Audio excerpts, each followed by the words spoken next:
Lawrence Bishnoi gang के गुर्गे Tony के गुनाहों का हिसाब शुरू हो गया। कूचामान से शुरू हुआ गुनाहों का सफर फिर कूचामान आ पहुंचा है।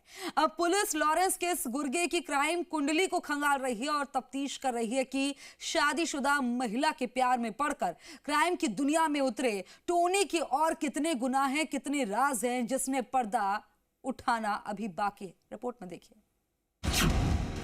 लॉरेंस के कंट्रोल रूम पर वार, गिरफ्त में मास्टरमाइंड डिब्बा कॉलर, धमकी की कॉल, बनी गुर्गे का जंजाल, उगलेगा राज, करेगा गैंगस्टर का पर्दाफाश।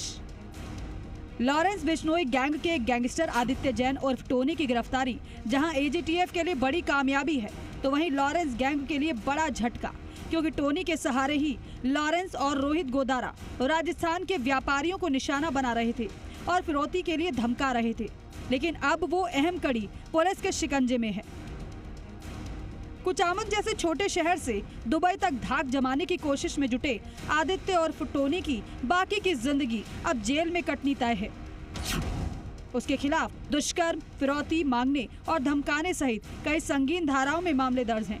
इनमें 4 मामले तो उसके गृह क्षेत्र कुचामन में ही दर्ज हैं, जिसमें एक रेप और अपहरण का मामला भी शामिल है। पिछले साल कुचामन सिटी के कुछ व्यापारियों को व्हाट्सएप कॉल पर फिरौती मांगकर धमकाने का मामला सामने आया था। इसी मामले की जांच ने आज टोनी को सलाखों के पीछे पहुंचा दिया है। हालांकि दुबई पुलिस की माने तो उसके घर और ऑफिस में किसी तरह की कोई आपत्तिजनक चीज बरामद नहीं हुई है। उसका मोबाइल फोन राजस्थान पुलिस के कब्जे में है। पुलिस अब मोबाइल की FSL जांच करवाएगी। हालांकि टोनी लॉरेंस और दूसरे तमाम अपराधियों से नेट कॉलिंग से ही बात करता था। कुछ समय पहले कुचामन में कुछ व्यापारियों को धमकी मिली थी। धमकी में विभिन्न प्रकरण दर्ज हुए थे। प्रकरण संख्या 403/24 दर्ज हुआ था। उस प्रकरण में मुलजिम आदित्य और टोनी को आज कोर्ट में पेश किया गया और पेश करने के बाद 11 दिन की रिमांड के लिए। फिलहाल टोनी परबतसर की जेल में है। वहीं एक और मामले में मुकदमा संख्या 403 में भी उसकी कोर्ट में पेशी हुई। कोर्ट ने आदित्य जैन को 12 दिन के लिए 17 अप्रैल तक PC रिमांड पर भेज दिया है। मामला कुचामन के व्यापारियों को धमकी भरे फोन करके फिरौती मांगने से जुड़ा है। कुचामन के एक छोटे से व्यापारी के बेटे की जुर्म की दुनिया में एंट्री जितनी दिलचस्प है, उससे कहीं ज्यादा ट्विस्ट उसकी पर्सनल लाइफ में है। शादीशुदा महिला से प्यार, फिर शादी, 2 बच्चों की मां से इश्क, फिर उससे शादी कर दुबई के पॉश इलाके में रह रहा था टोनी। इलाके में उसकी पहचान एक बड़े व्यवसायी के तौर पर थी, जो दिखावे के लिए ट्रेवल्स का बिजनेस कर रहा था।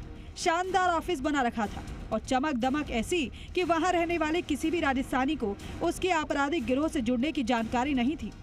टोनी का तो ये भी दावा है कि उसकी पत्नी को लॉरेंस गैंग के जुड़ाव की जानकारी नहीं है।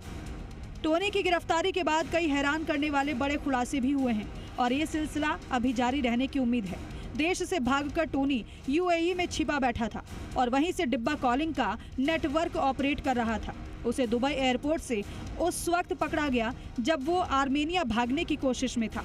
अब राजस्थान पुलिस उससे पूछताछ में जुटी है ताकि बिश्नोई गैंग के दुबई और UAE में नेटवर्क और उसके मॉडस ऑपरेंडी के तार जोड़े जा सके और कानून का शिकंजा कसा जा सके। दामोदर इनाड़िया के साथ ब्यूरो रिपोर्ट, जी मीडिया, नागौर।